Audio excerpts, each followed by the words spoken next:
আসসালামু আলাইকুম প্রিয় উচ্চ মাধ্যমিক শিক্ষার্থীরা, আশা করি তোমরা সবাই ভালো আছো।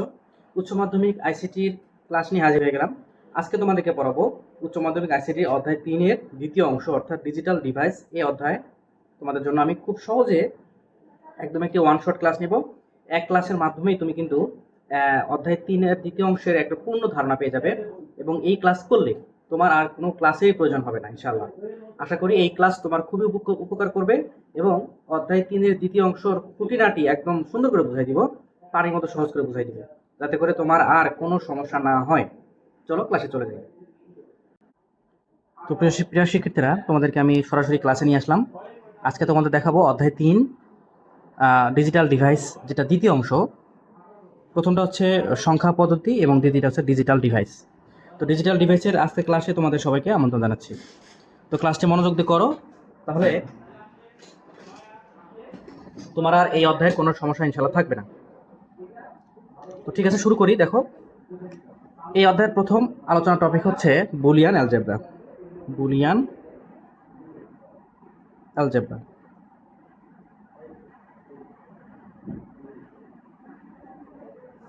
বুলিয়ান অ্যালজেব্রাটা কি? দেখো, বুলিয়ান অ্যালজেব্রা একটি ভিন্নধর্মী অ্যালজেব্রা, যেখানে শুধু 1 ও 0 অর্থাৎ 0 ও 1 এর সেট নিয়ে কাজ করা হয়।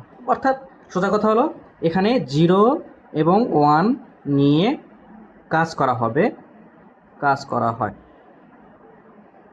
এই অ্যালজেব্রাটাকে বলা হবে বুলিয়ান অ্যালজেব্রা। অন্যান্য অ্যালজেব্রায় অনেক চলক ধ্রুবক নিয়ে কাজ করা হয়, কিন্তু এই বুলিয়ান অ্যালজেব্রায় শুধুমাত্র 0 এবং 1 নিয়ে কাজ করা হয়। এর উদ্ভাবক হচ্ছেন ইংরেজ গণিতবিদ জর্জ বুল। আচ্ছা, এটার বৈশিষ্ট্য হচ্ছে মাত্র দুটা। সেটা কি? যে এর বৈশিষ্ট্য হচ্ছে যে এখানে শুধুমাত্র বৈশিষ্ট্য যদি লিখতে চাই, বৈশিষ্ট্য হচ্ছে এক, এখানে শুধুমাত্র দুটি সংখ্যা নিয়ে কাজ করা হয়। দুটি সংখ্যা নিয়ে কাজ করা হয়। দুটি সংখ্যা নিয়ে কাজ করা হয়। কোনো ধরনের জ্যামিতিক বা ত্রিকোণমিতিক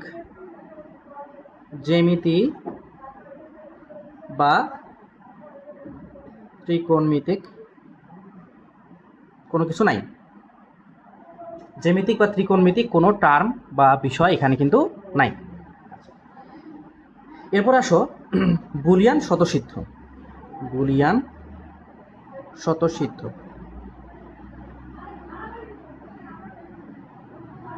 বুলিয়ান স্বতঃসিদ্ধ বা বুলিয়ান নিয়ম বা বুলিয়ান কোন নিয়মে কাজ করে সেটা কি কি? দেখো, বুলিয়ানের 3টা নিয়ম আছে: যোগের নিয়ম, যোগের, গুণের এবং পূরকের কাজ করে। এই 3টা কাজ করে মূলত বুলিয়ান অ্যালজেব্রা। এই 3টা মাত্র কাজ করে: যোগ, গুণ এবং পূরক। আচ্ছা, যোগের কাজ কিভাবে করে? যেহেতু তোমরা এই তৃতীয় অধ্যায়ের প্রথম অংশে তোমরা কিন্তু বাইনারি সংখ্যা পদ্ধতি নিয়ে পড়ে আসছো, তো বুলিয়ান যোগে কিন্তু ওই বাইনারি নিয়ে কাজ করে। তো বাইনারি মাত্র 2টা বিট, 0 এবং 1, এই 2টা বিট নিয়ে কাজ করে। তো এই যোগের ক্ষেত্রেও ওই 2টা বিটই যোগ করবে। কিভাবে? তোমরা 2 বিট বাইনারি সম্পর্কে জেনে আসছো। সেটা কি কি?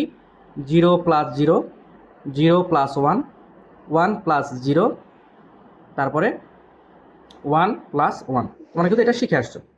তো 0 প্লাস 0 যোগ করলে হয় 0, 0 প্লাস 1 যোগ করলে হয় 1, 1 প্লাস 0 যোগ করলে হয় 1, 1 প্লাস 1 বাইনারি নিয়মে যোগ করলে হয় 0 এবং হাতে ক্যারি থাকবে কিন্তু 1। কিন্তু বুলিয়ান নিয়মে মনে রাখতে হবে, বুলিয়ান স্বতঃসিদ্ধের নিয়মে 1 প্লাস 1 মানে 1, হাতে কিছুই থাকবে না। সোজা কথা, 1 প্লাস 1 মানে 1, হাতে কিছুই থাকা যাবে না। এটা হচ্ছে বুলিয়ান স্বতঃসিদ্ধের নিয়ম। এরপর গুণের নিয়মটা ঠিক আমাদের সাধারণ গণিতের যে গুণ আছে সেই গুণের নিয়মের মতোই।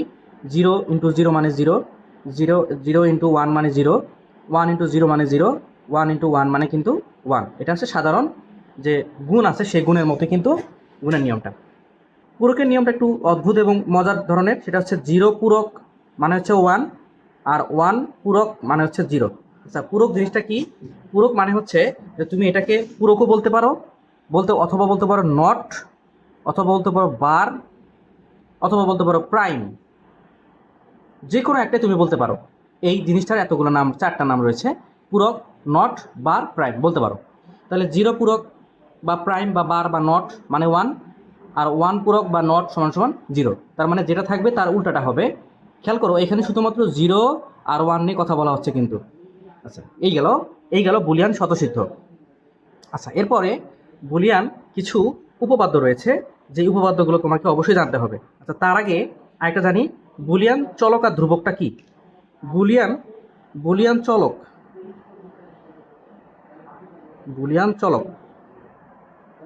ও ধ্রুবক বিষয়টা খুবই সহজ। বুলিয়ান চলক মানে হচ্ছে সাধারণ যে চলক, যেমন এ, বি, সি, এগুলো যেমন সাধারণভাবে চলক, আর সাধারণভাবে যেগুলো ধ্রুবক সেগুলো কি সংখ্যা। তো বুলিয়ানে তো আর অন্য কোনো সংখ্যা নিয়ে কাজ নেই, সেখানে শুধুমাত্র 0 আর 1 নিয়ে কাজ হবে। এগুলো হচ্ছে ধ্রুবক। এটা মনে রাখলেই হবে, জাস্ট এইটুকু মনে রাখলেই হবে। তো এরপর দেখো, এরপরে আমাদেরকে পড়তে হবে বুলিয়ান উপপাদ্য। তো বুলিয়ানের কিছু উপপাদ্য আছে।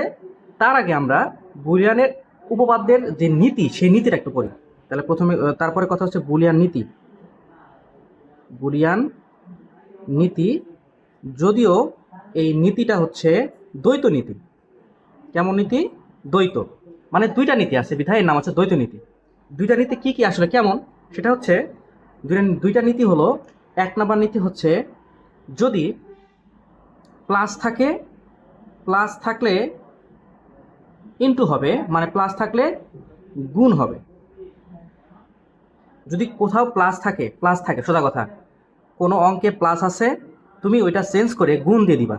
আবার গুণ আছে, সেটা চেঞ্জ করে প্লাস হয়ে যাবে। গুণ মানে তুমি জানতেছো, এই যেটা ইনটু মানে গুণন, ইনটু বা গুণন। তাহলে প্লাস থাকলে ইনটু দিবা, আর ইনটু থাকলে প্লাস দিবা। এটা হচ্ছে একটা নীতি। আর 2 নম্বর নীতি হচ্ছে 0 থাকলে 1, আবার 1 আছে সেটাকে 0 দেওয়া যাবে। তাহলে প্লাস থাকলে ইনটু দেওয়া যাবে, ইনটু থাকলে প্লাস দেওয়া যাবে মানে দিতে হবে, আর এটাই নিয়ম, দিতে হবে। আবার 0 থাকলে 1 হবে, 1 থাকলে 0 হবে। এটা হচ্ছে বুলিয়ান দ্বৈত নীতি। আশা করি এতটুকু তোমরা বুঝতে পেরেছো।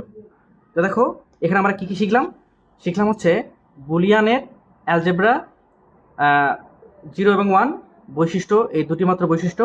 বুলিয়ান স্বতঃসিদ্ধ হচ্ছে যোগের নিয়ম, গুণের নিয়ম, পূরকের নিয়ম, এই 3টা স্বতঃসিদ্ধ নিয়ে কাজ করে। আচ্ছা, এখানে যোগের নিয়ম, গুণের নিয়ম, পূরকের নিয়ম তোমরা বুঝলা। বুলিয়ান চলক ও ধ্রুবক কি? ABC চলক, 0 1 ধ্রুবক। এবং বুলিয়ান দ্বৈত নীতি হচ্ছে এই দুইটা নীতি। আশা করি তোমরা এতটুকু বুঝতে পেরেছো। এরপর আমরা দ্বিতীয় টপিকে চলে যাব।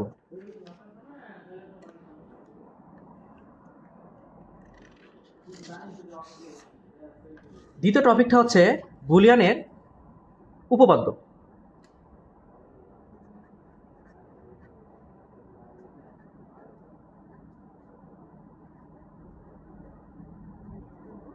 বুলিয়ান উপপাদ্য।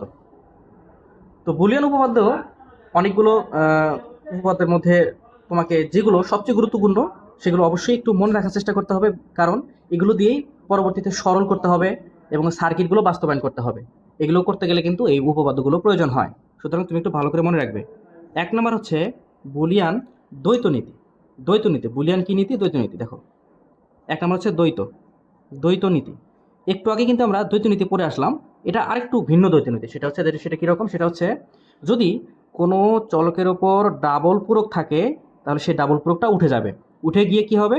শুধুমাত্র ওই চলকটাই হবে। এটার আরেকটা ব্যাখ্যা আছে, যে আমি যেমন বললাম যে 2টা পূরক থাকলে 2টা পূরক উঠে গিয়ে শুধুমাত্র একটা ওই চলকটাই হবে। এটার ব্যাখ্যাটা হচ্ছে এরকম, যেমন আমি 0 ডাবল পূরক দিলাম। 0 ডাবল পূরক দিলে কী হবে? দেখো, যদি আমি এই পূরকটা ধরি, তাহলে এই পূরক মানে 0 পূরক, তার মানে 1। ওই উপরের পূরকটা কিন্তু থেকে যাচ্ছে 0 1 পূরক। তাহলে এই 1 পূরক মানে কিন্তু আবার 0, তার মানে আলটিমেটলি আমার 0 পূরক মানে কিন্তু 0 আসতেছে। আবার যদি 1 ডাবল পূরক দেই, তাহলে 1 ডাবল পূরক মানে ওই একটা পূরক মানে 0, ওই তার উপরে একটা পূরক আছে, আবার এই 0 পূরক মানে কিন্তু 1। তোমরা কিন্তু একটু আগে দেখে আসলে যে বুলিয়ান নিয়মে 0 থাকলে 0 পূরক থাকলে 1, 1 পূরক থাকলে 0, তোমরা পূরকের নিয়মটা দেখে আসছো। তার মানে আলটিমেটলি 1 ডাবল পূরক মানে কিন্তু 1। সুতরাং আমরা লিখতে পারি যে x ডাবল পূরক সমান সমান x, সোজা কথা। আচ্ছা, 2 নম্বর নীতিটা কি, উপপাদ্যটা কি? 2 নম্বর হচ্ছে পরিপূরক উপপাদ্য। পরিপূরক উপপাদ্যের নিয়ম হচ্ছে x প্লাস x পূরক সমান সমান 1। x প্লাস x পূরক সমান সমান 1 এবং x, দেখো এই যে x ইনটু, তার মানে এই যে প্লাসের জায়গায় হবে ইনটু, এক্স পূরক সমান সমান 0। এটা হচ্ছে পরিপূরক উপপাদ্যের নিয়ম। সেটা কি, যে এক্স প্লাস এক্স পূরক সমান সমান 1, এক্স এই যে প্লাসের জায়গায় ইন্টু এক্স পূরক সমান সমান 0, হচ্ছে পরিপূরক উপপাদ্য। 3 নম্বর উপপাদ্য হচ্ছে অপরিবর্তনীয়। অপরিবর্তনীয় উপপাদ্য সেটা কি, সেটা হচ্ছে এক্স প্লাস এক্স সমান সমান এক্স, এক্স ইন্টু এক্স সমান সমান এক্স, এক্স প্লাস এক্স এটাও এক্স, আবার এক্স ইন্টু এক্স এটাও এক্স। তার মানে এখানে গুণ হোক আর প্লাস হোক, এখানে কিন্তু কোনো পরিবর্তন ঘটলো না, এজন্যই বলা হচ্ছে অপরিবর্তনীয় উপপাদ্য। এরপরে আসো পরিচিতি উপপাদ্য। পরিচিতি পরিচিতি উপপাদ্যটা কি, সেটা হচ্ছে এক্স প্লাস 0 সমান সমান এক্স, আবার এক্স ইন্টু 0 সমান সমান এক্স, সরি এক্স ইন্টু 1 হবে এখানে, এক্স ইন্টু 1 সমান, যেহেতু এখানে এক্স প্লাস 0 তাহলে এক্স প্লাসটা হয়ে যাবে ইন্টু 0টা হয়ে যাবে 1, তাহলে এটাও কিন্তু কি হবে, এক্স হবে। আচ্ছা, পরিচিত উপপাদ্য তোমাদেরকে একটু মাথায় রাখতে হবে, জিনিসগুলা একটু মাথায় রেখে কাজ করতে হবে। এরপর আসো তারপর একটা কর্তৃত্ব উপপাদ্য। কর্তৃত্ব উপপাদ্য কি বলছে, এক্স প্লাস 1 সমান সমান 1, তার মানে কোনো কিছুর সাথে মানে 1-এর সাথে কোনো কিছু যোগ থাকা মানেই সেটা পুরোটা 1 হয়ে যাবে। এটা মনে রাখবা যে 1-এর সাথে কোনো কিছু যোগ থাকা মানে সম্পূর্ণ জিনিসটা 1 হয়ে যাবে। আবার 0-র সাথে কোনো কিছু গুণ থাকা মানে সম্পূর্ণটা 0 হয়ে যাবে। এটা কর্তৃত্ব উপপাদ্যের নিয়ম। 0-র সাথে কোনো কিছু থাকা মানে গুণ থাকা মানে সম্পূর্ণটা 0 হয়ে যাবে। 6 নাম্বার উপপাদ্য হচ্ছে বিনিময় উপপাদ্য। বিনিময় উপপাদ্যের নিয়ম হচ্ছে এক্স প্লাস ওয়াই সমান সমান ওয়াই প্লাস এক্স।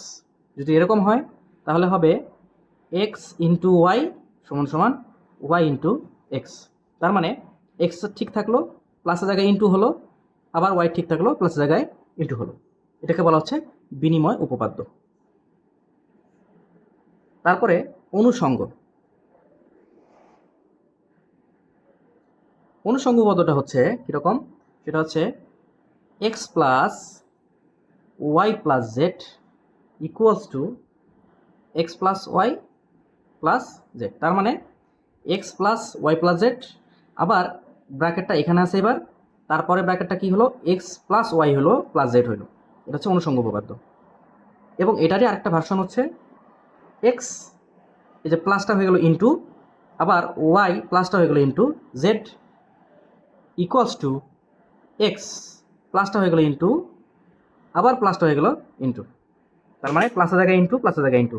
যেহেতু তোমরা জানো যে 1 ইন্টু 0 সমান সমান 0, তার মানে আবার এটাকে আমরা কি বলতে পারি, লিখতে পারি 0 প্লাস 1 সমান সমান 1 লিখতে পারি। তার মানে 1 এর জায়গায় 0, ইন্টু জায়গায় প্লাস, 0 জায়গায় 1, 0 জায়গায় 1। কিন্তু এরকম মানে এটা হচ্ছে শুধুমাত্র যে আমরা বুলিয়ান নীতিতে আমরা কি পড়েছিলাম, যে প্লাস থাকলে ইন্টু দেওয়া যায়, ইন্টু থাকলে প্লাস দেওয়া যায়, 1 থাকলে 0 দেওয়া যায়, 0 থাকলে 1 দেওয়া যায়। কিন্তু বলা হয়নি যে এক্স থাকলে কি হবে, সেটা কিন্তু বলা হয়নি। এখন এক্সের জায়গায় আমি কি দেবো, দিতে পারবো না।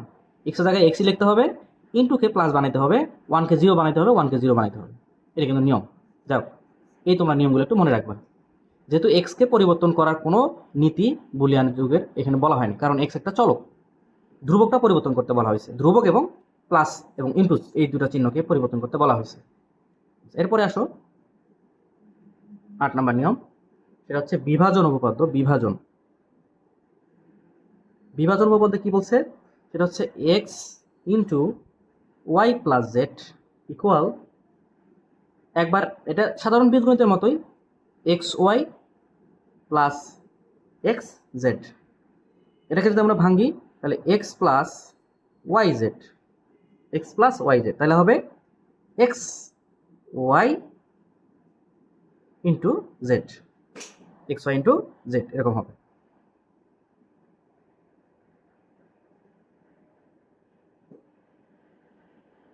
সরি, এটা একটু ভুল হয়েছে, এটা হবে এটা এরকম হবে, এই যে এখানে দেখো এক্স, এই যে ইন্টুটা হয়ে যাবে প্লাস ওয়াই, প্লাসটা হয়ে যাবে ইন্টু এক্স প্লাস জেড, এরকম হবে। ঠিক আছে, এরপরে আসো 9 নম্বর উপপাদ্য। 9 নম্বর উপপাদ্য কি আছে? De Morgan. খুবই মজার একটা উপপাদ্য ডি মর্গানের। উপপাদ্যটি মজার। ডি মর্গান ডি মর্গান উপপাদ্যে বলা হচ্ছে যে এক্স প্লাস ওয়াই হোল পূরক ইকুয়ালস টু এক্স পূরক ইন্টু ওয়াই পূরক। তার মানে মনে রাখো এক্স প্লাস ওয়াই হোল পূরক, অর্থাৎ এক্স এর এইখানে পুরো আছে, এখন পূরকটা ভাঙবে, এই জিনিসটা তোমরা একটু বোঝো। তোমরা খেয়াল করবা এই অধ্যায়ের একটা বিশেষ গুরুত্বপূর্ণ কথা হচ্ছে যে পূরক ভাঙবে। কোন পূরক ভাঙবে? যেটা হোল পূরক, সেই হোল পূরকটা কিন্তু ভাঙবে। কিভাবে ভাঙবে? একদম চিহ্নের জায়গায় ভাঙবে, অথবা সংখ্যার 0-1 জায়গায় ভাঙবে। এখানে কিন্তু 0-1 নাই, সুতরাং এখানে চিহ্নর এখানে ভাঙবে। তাহলে এই যে চিহ্নর এখানে ভাঙলে অর্ধেক পূরকটা এক্সের উপরে গেল, এক্সের উপরে গেল। আর এই যে পূরক ভাঙা মানে চিহ্ন চেঞ্জ হয়ে যাওয়া, প্লাসটা হয়ে গেল ইন্টু, আর আরেকটা অর্ধেক পূরক ওয়াইয়ের উপরে গেল। এখন এটাকে আবার কি লিখতে পারি আমরা? আর লিখতে পারি এক্স ওয়াই হোল পূরক। দেখো এখানে প্লাস ছিল, এখন এখানে প্লাস হবে না, এখন কিন্তু পূরক ভাঙতে হবে। তাহলে কি হবে? একটা অর্ধেক পূরক গেল এক্সের উপরে, ইন্টুটা হয়ে গেল প্লাস, আরেকটা অর্ধেক পূরক গেল ওয়ের উপরে। আশা করি তোমরা এটা বুঝতে পেরেছো। তো এই কয়েকটা পূরক উপপাদ্য জানলে কিন্তু তোমার মোটামুটি তুমি সবগুলো সমীকরণগুলো সরলগুলো করতে পারবে, প্লাস সার্কিটগুলো তুমি কিন্তু বাস্তবায়ন করতে পারবে। এটা হচ্ছে উপপাদ্যের নিয়ম।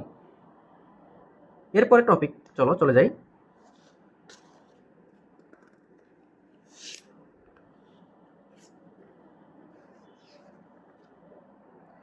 পরবর্তী টপিক হচ্ছে, টপিকটা আমি লিখি, দেখো খুবই গুরুত্বপূর্ণ টপিক। এটা প্রায় পরীক্ষা দেয়, অনেক সময় দিয়ে দেয়, বিশেষ করে ক্ষয়ে থাকে, অনেক সময় গয়ে থাকে।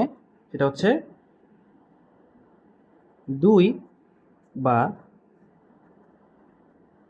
3 চলকের ডি মর্গানের সূত্র ব্যাখ্যা করো। এটা হচ্ছে তোমাদের টপিক, 2 বা 3 চলকের ডি মর্গানের সূত্র ব্যাখ্যা করো। তো প্রথমে 2 চলকেরটা আমরা প্রমাণ করব। তো 2 চলকের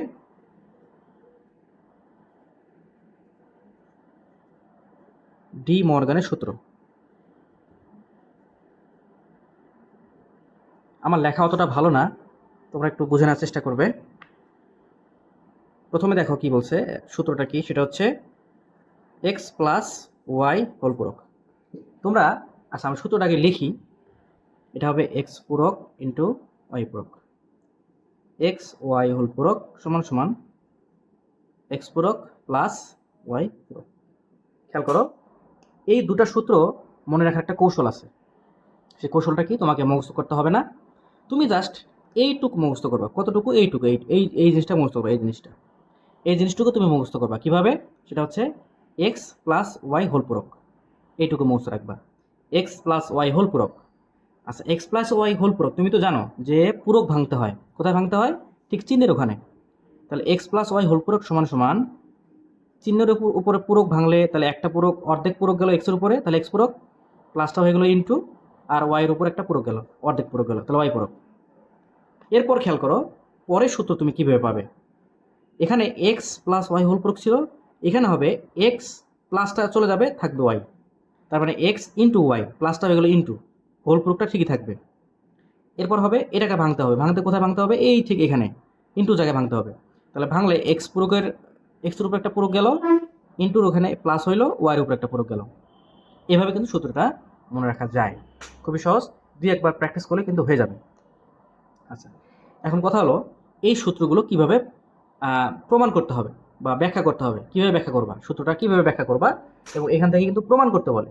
তুমি কিভাবে প্রমাণ করবা এটা প্রমাণ করার জন্য তোমাকে একটা জিনিসের আশ্রয় নিতে হবে, সেটাকে বলা হয় সত্যক সারণী। এই সত্যক সারণী তোমার আশ্রয় নিতে হবে। সত্যক সারণী অনেক সময় সংজ্ঞা দেয়, সত্যক সারণী কাকে বলে? সত্যক সারণী হলো একটি বিশেষ প্রক্রিয়ায় কোন ইনপুটের জন্য কোন আউটপুট পাওয়া যায়, সেটি যদি একটি সারণী বা টেবিলের মাধ্যমে প্রকাশ করা যায়, তাকে সত্যক সারণী বা ট্রুথ টেবিল বলা হয়। তাহলে ট্রুথ টেবিল জিনিসটা কেমন? ট্রুথ টেবিল একটা টেবিলের মতো, জাস্ট একটা টেবিল। এই টেবিলের এক পাশে থাকে ইনপুট এবং অপর পাশে থাকে আউটপুট। তাহলে ইনপুট কোনটা? যেটা ইনপুট, যেমন বামের দিকেটা ইনপুট, এটা আউটপুট বলা যেতে পারে। এটা ইনপুট, এটা আউটপুট বলা যেতে পারে। আচ্ছা, আমি তোমাকে একটা ধারণা দিলাম, জাস্ট ইনপুট আউটপুট, মানে যেটা আমরা বাম দিকে, মানে মোট কথা বাম দিকেটা ইনপুট, ডান দিকেটা আউটপুট, এরকম একটা বিষয় তোমরা মাথায় রাখো। যদি এখানে এরকম বিষয় নাই, কিন্তু দেখ এটা হচ্ছে সত্যক সারণী। সত্যক সারণীতে এরকম টেবিল থাকবে, এক পাশে ইনপুট থাকবে, এক পাশে কিন্তু আউটপুট থাকবে, একে বলা আছে সত্যক সারণী। আচ্ছা, ডি মর্গানের দুই চলকের সূত্র, এইটা প্রমাণ আমরা সত্যক সারণীর মাধ্যমে করব, এবং এভাবে অনেকগুলো সরল কিন্তু বা এরকম অনেকগুলো ফাংশন কিন্তু সত্যক সারণীতে প্রমাণ করতে বলে। আচ্ছা, আমরা এটা প্রমাণ করে দেখি। এটা প্রমাণ করার জন্য তোমাকে এভাবে ছক আঁকতে হবে। তো আমি আপাতত ছক আঁকছি না, আমি জাস্ট তোমাদেরকে দেখাবো কিভাবে ঘরগুলো লিখতে হবে। আচ্ছা, ঘর মানে কি, কিভাবে তুমি আগে সূত্রটা লিখবে, সেই সূত্রটা কিভাবে লিখবে দেখো। তুমি এখানে খেয়াল করো যে এখানে কত ধরনের চলক আছে, কত ধরনের, এখানে মাত্র 2 ধরনের চলক আছে, বলা হয়েছে 2 চলকের জন্য, তার মানে 2 ধরনের চলক এখানে কিন্তু আছে। তো তুমি একটা ঘর এঁকে ফেলো, এইভাবে সোজা একটা ঘর আঁকো, দেখো খেয়াল করো। প্রথমে লেখো যে কয় ধরনের চলক, এই 2 ধরনের, এক্স একটা চলক এবং ওয়াই একটা চলক। প্রথমে তুমি এই ধরনটা লিখে দিলে 2 ধরনের চলক। এরপর খেয়াল করো, তুমি এই সূত্র থেকে শুরু করবে। এখানে প্রথমে কি আছে, প্রথমে আছে এক্স প্লাস ওয়াই, তারপরে হোল পূরক। আচ্ছা, তুমি যদি এক্স প্লাস ওয়াই এর মান না জানো, এক্স প্লাস ওয়াই এর মান না জানো, তাহলে তুমি কি এক্স প্লাস ওয়াই হোল প্রয়োগ করতে পারবে? পারবে না। তুমি যখন এক্স প্লাস ওয়াই এর মান জানতে পারলে, তখন তুমি এক্স প্লাস ওয়াই হোল প্রয়োগের মান জানতে পারবে। তাহলে এক্স প্লাস ওয়াই আগে জানলাম, তারপরেরটা আমি হোল প্রয়োগ জানলাম। সত্য সারণী মানে যেই ঘরটা নাই সেটা তোমাকে দিতে হবে। আচ্ছা, এইখান থেকে আমরা এইখানে যাবো। দেখো, এগুলো কোনোভাবেই মুখস্থ করা যাবে না, কোনোভাবেই মুখস্থ করা যাবে না, মনে রাখতে হবে। তাহলে এখানে কি আছে, এক্স পূরক ইন্টু ওয়াই পূরক। তাহলে আমাদের এখানে কিন্তু এক্স পূরক ইন্টু ওয়াই পূরকের কোনো ঘর নাই, সুতরাং তোমাকে কী করতে হবে, এক্স পূরক এবং ওয়াই পূরকের ঘর বানাইতে হবে। তাহলে এক্স পূরক একটা ঘর বানাইলাম, আর ওয়াই পূরকের একটা ঘর বানাইলাম, গেল। এরপর এইটুক শেষ, দেখো এক্স, সরি এইটুক শেষ হয় না এখনও, এক্স প্লাস ওয়াই দিলাম, এক্স প্লাস ওয়াই গেল, এক্স প্লাস ওয়াই হোল পূরক গেল, তারপরে এক্স পূরক গেল, ওয়াই পূরক গেল। এখন আমি কি করতে পারবো, এক্স পূরক ইন্টু ওয়াই পূরক, মানে আমরা এই কাজটা করতে পারবো, এক্স পূরক ইন্টু ওয়াই পূরক, এই কাজটা, এই ঘরটা আমি আঁকতে পারবো। আচ্ছা, গেল। তাই এবার আমরা এই লাইনটা শেষ আমাদের। এরপর আমরা পরের লাইনে যাব, দ্বিতীয় লাইনে যাব। দ্বিতীয় লাইনে কি আছে, এক্স ইন্টু ওয়াই। তো আমি যদি এক্স ইন্টু ওয়াই না পাই, এক্স আর ওয়াই না পাই, তাহলে আমি কি এক্স ওয়াই পূরক পাবো? পাবো না, এক্স ওয়াই পূরক আমি কিন্তু পাবো না। এক্স ওয়াই পাইলাম, তারপর আমি এক্স ওয়াই পূরক পেয়ে গেলাম। আচ্ছা, এরপর তারপরে এইটুকু শেষ। এখন এইটুকু আসো, এক্স পূরক প্লাস ওয়াই পূরক। তাহলে আমি এক্স পূরক এবং ওয়াই পূরকের ঘর কিন্তু আমার অলরেডি আছে, তাহলে কি নাই, নাই হচ্ছে এক্স পূরক প্লাস ওয়াই পূরক, এই ঘরটা কিন্তু নাই। আশা করি তোমরা ঘরগুলো বুঝতে পেরেছো। না বুঝলে তোমরা শুরু থেকে আবার ক্লাসটি দেখো, মানে এই এই জিনিসটার আবার শুরু থেকে একটু টেনে দেখো। এখন আমি কি লিখবো, এই যে 2 ধরনের চলকের জন্য 2 বিট বাইনারি লিখবো, 0 0 0 1 1 0 1 1, এই 2 বিট বাইনারি আমি লিখলাম 2 ধরনের চলকের জন্য, যেহেতু বলা হয়েছে 2 ধরনের চলক এখানে থাকবে, 2 বিট বাইনারি লিখলাম। এরপরে আমি এই ঘরটা এভাবে এঁকে দিলাম। আচ্ছা, গেল। প্রথমে কি আছে, এক্স প্লাস ওয়াই, তাহলে 0 প্লাস 0 তাহলে 0, 0 প্লাস 1 মানে 1, 1 প্লাস 0 মানে 1, 1 প্লাস 1 মানে কিন্তু 1, হাতে কিন্তু কিছু থাকবে না, যেহেতু বুলিয়ান নিয়মে হাতে কিছু থাকে না। এরপর এক্স প্লাস ওয়াই হোল পূরক, তাহলে এক্স প্লাস ওয়াই পাইলাম, এখন হোল পূরক। তাহলে এই যে হোল পূরক মানে 0টা 1 হয়ে যাবে, 1টা 0 হয়ে যাবে, এটা হোল পূরক। এক্স পূরক তার মানে এক্সের পূরক, তার মানে এক্স 1 1 0 0, ওয়াই পূরক মানে 1 0 1 0, এক্স পূরক ইন্টু ওয়াই পূরক মানে 1 1 আর 0 0, 0 আর 1 0, 0 0 0, এক্স ইন্টু ওয়াই মানে 0 0 0 1, এক্স প্লাস ওয়াই হোল পূরক মানে মানে এটারই মানে সরি এক্স ওয়াই হোল পূরক মানে এক্স ওয়াই হোল পূরক উল্টাটা, তাহলে 1 1 1, এই যে 0, এক্স পূরক প্লাস ওয়াই পূরক, তার মানে এক্স পূরক আর ওয়াই পূরক যোগ করতে হবে, তাহলে 1 1 1 1 0 1 1 0 1 0 0 0, এই হচ্ছে কিন্তু আমার মূল কাজ। এখন আমি দেখব কোন কোন ঘর মিলে গেছে। খেয়াল করো, খেয়াল করো, এক্স প্লাস ওয়াই হোল পূরকের সাথে এক্স প্লাস ওয়াই হোল পূরকের সাথে মিলছে কিন্তু এই ঘর, এক্স প্লাস ওয়াই হোল পূরকের সাথে এক্স পূরক ইন্টু ওয়াই পূরক, এই ঘরটা কিন্তু মিলে গেছে। আর কোন কোন ঘর মিলছে, এক্স ওয়াই হোল পূরকের সাথে এক্স পূরক প্লাস ওয়াই পূরক, এই ঘরটা কিন্তু মিলে গেছে। তাহলে তোমাকে লিখতে হবে যে কলাম 1 2 3 4 চতুর্থ ও 5 6 7 সপ্তম থেকে পাই কি পাই এক্স প্লাস ওয়াই হোল পূরক কমা দিয়ে এখানে ইকুয়ালস টু এক্স পূরক ইন্টু ওয়াই পূরক। আবার কলাম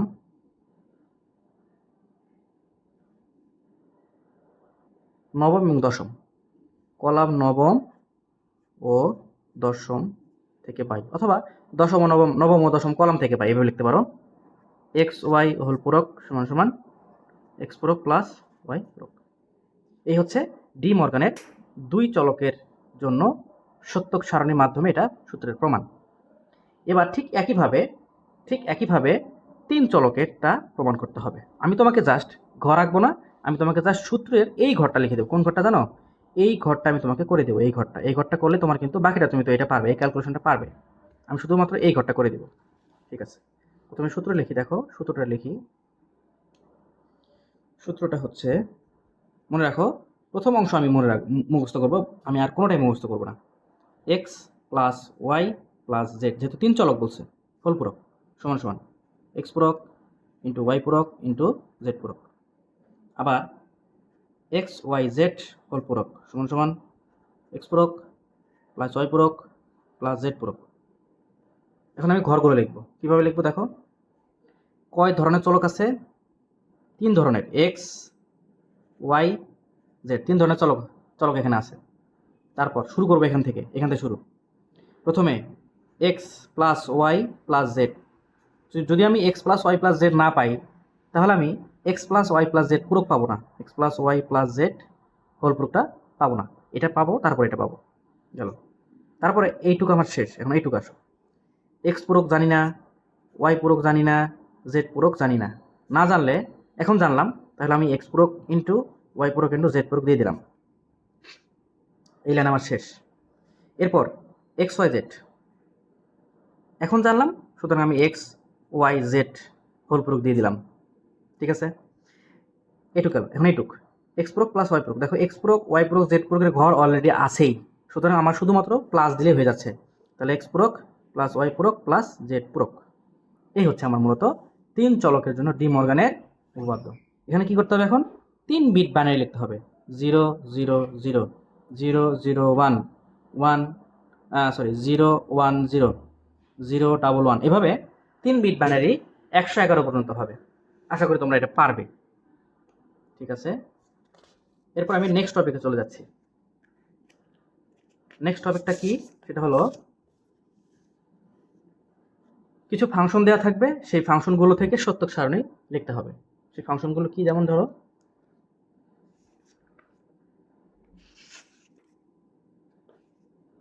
যেমন বলা হলো যে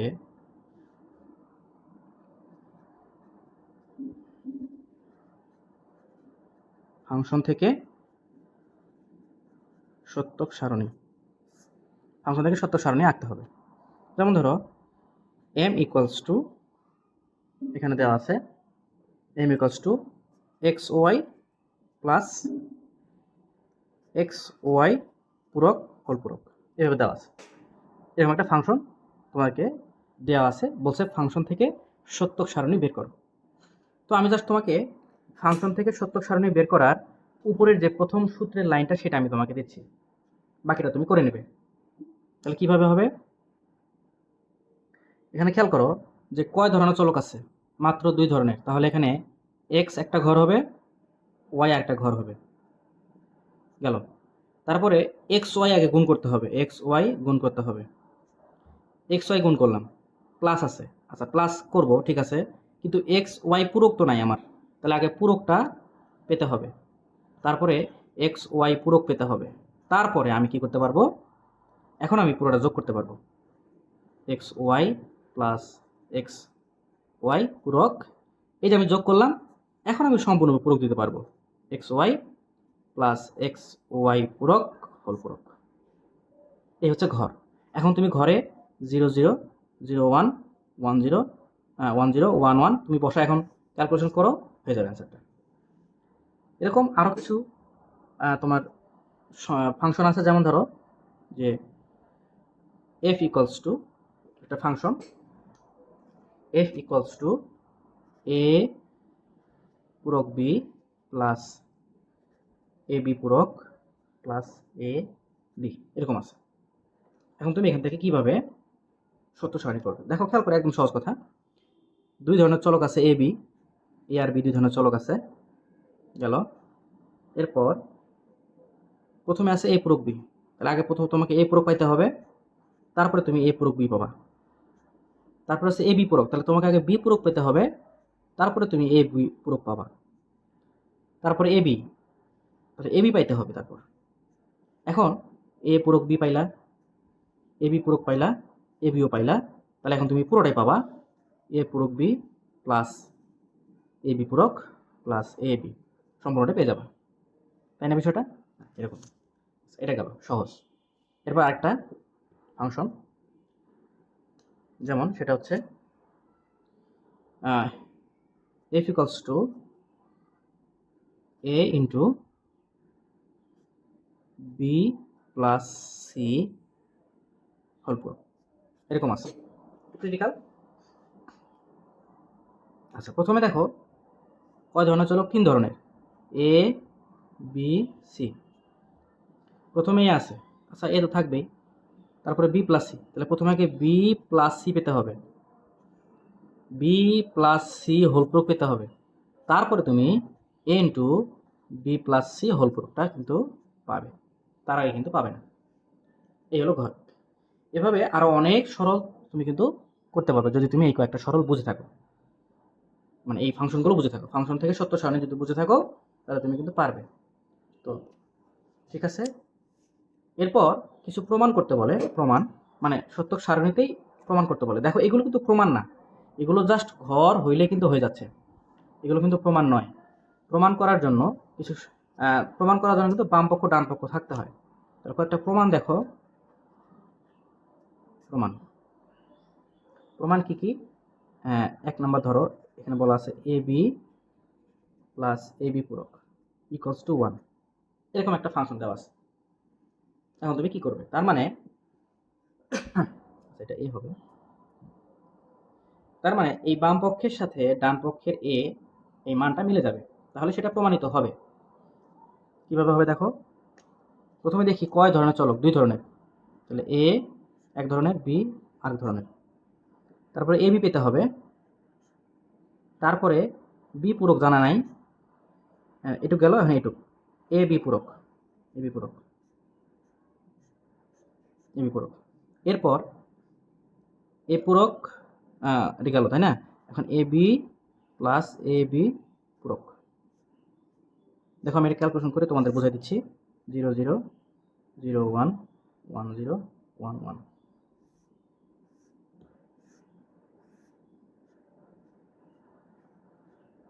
গেল, প্রথমে এ বি আছে, তার মানে 0 0, তার মানে 0 0 0 0 1 1 1। পরে বি পূরক, তার মানে 1 0 1 0।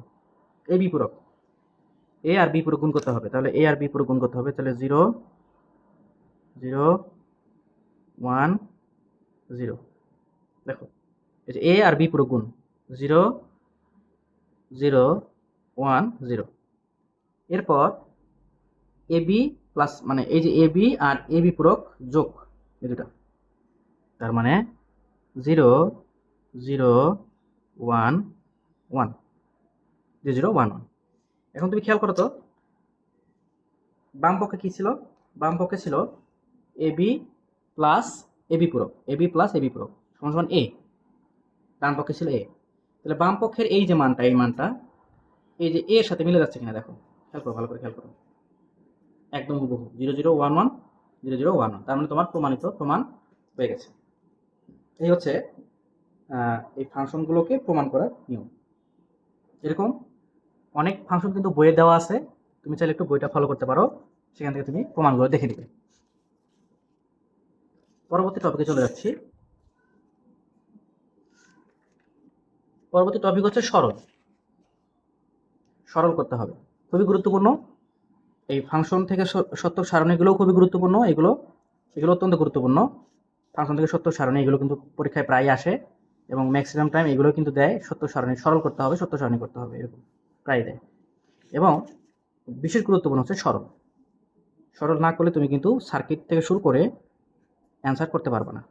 সরল তোমাকে করতেই হবে। ঠিক আছে, সরল। তো সরলের প্রথম সরলটা হচ্ছে এরকম, 1 নম্বর সরল।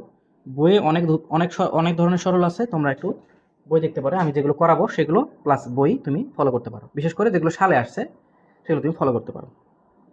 তাহলে প্রথম সরলটা হচ্ছে এ পূরক ইন্টু বি পূরক ইন্টু সি পূরক ইন্টু ডি পূরক হোল পূরক, এরকম ইকুয়াল। এটা কি হবে? তো সরলের নিয়ম হচ্ছে যে তুমি হোল পূরক ভাঙবা। হোল পূরক, কোনো কথা নাই, তুমি হোল পূরক ভাঙবা। কীভাবে ভাঙবা? ঠিক এ পূরকের উপরে ভাঙবা, এর উপরে ভাঙবা। তাহলে এর উপর পূরক ভাঙলে কোথায়? এখানে ভাঙতে হয়, এখানে। তাহলে এ পূরক ভাঙলে হয় এ ডাবল পূরক, ইন্টুটা হয়ে গেল প্লাস, মানে ইন্টুর উপরে ভাঙতে হবে। মানে তার মানে তোমাকে 0 এবং 1-এর উপরে এরকম থাকলে 0 এবং 1-এর উপরে পূরক ভাঙা যাবে, আবার এই চিহ্নের উপরে পূরকটা ভাঙা যাবে। ঠিক আছে? তাহলে এ ডাবল পূরক into B plus B double পূরক, ইন্টু থাকলে প্লাস সি ডাবল পূরক, ইন্টু থাকলে প্লাস ডি ডাবল পূরক।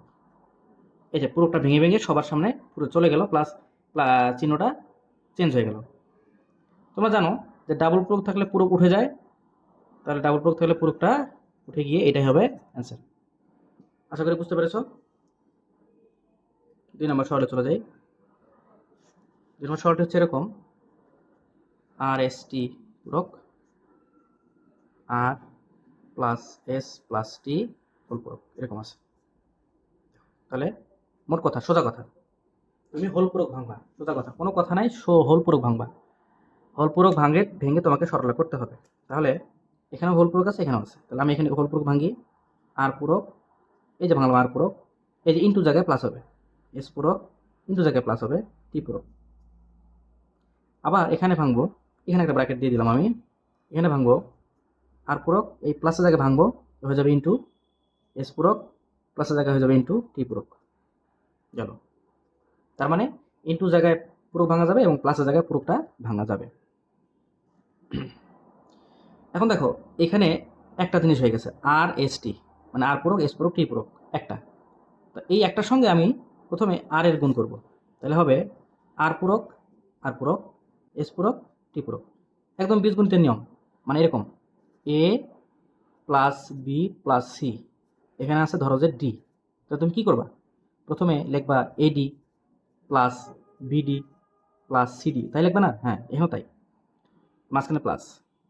তারপরে হবে, মানে আমি সাজা লিখতেছি, আর পূরক, এই যে এটা হচ্ছে এস এস, তাহলে এস পূরক, আবার এখানে এস আছে, তাহলে আবার এস পূরক, এখানে টি আছে টি পূরক, প্লাস আর পূরক এস পূরক টি পূরক সমান সমান। দেখো ডাবল দুইটা আর একই আছে, একই দুইটা আর আছে, তাহলে দুইটা আর পূরক আর পূরক, তাহলে একটা আর পূরক নেওয়া যাবে এস পূরক টি পূরক। এখান থেকে একটা এস নেওয়া যাবে, আর পূরক এস পূরক টি পূরক, প্লাস এখান থেকে একটা টি নেওয়া যাবে, আর পূরক এস পূরক টি পূরক। এবং সর্বশেষ তিনটা আর পূরক একই জিনিস, তিনটা একই জিনিস থেকে একটা জিনিস নেওয়া যাবে, আর পূরক এস পূরক টি পূরক। এটা হচ্ছে অ্যান্সার। আশা করি বুঝতে পেরেছো।